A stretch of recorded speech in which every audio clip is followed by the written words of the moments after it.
Hello friend, अनेक दिन पर आज चले आसलाम शंकर माछेर रेसिपि निये। देखो शंकर माछगुलोके किभाबे भेजे रेखेछि।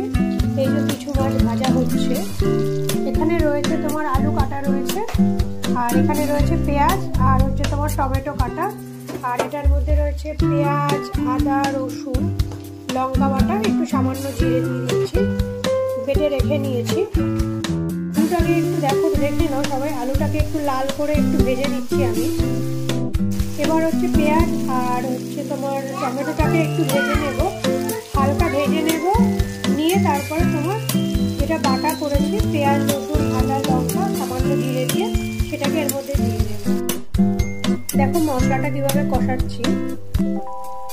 মশলাটা একটু কষা হয়ে গেলে এর মধ্যে মাছগুলো আর আলুটা দিয়ে দেব। তো দেখো গাইস, ফাইনালি রেডি হয়ে গেল শঙ্কর মাছ। কষা কষা করে করতে হবে, ঝোলটা আরেকটু শুকাবে। তোমরা গার্নিশের জন্য একটু সামান্য ধনেপাতা দিলেও ভালো লাগবে, আর গরম মশলা দিলেও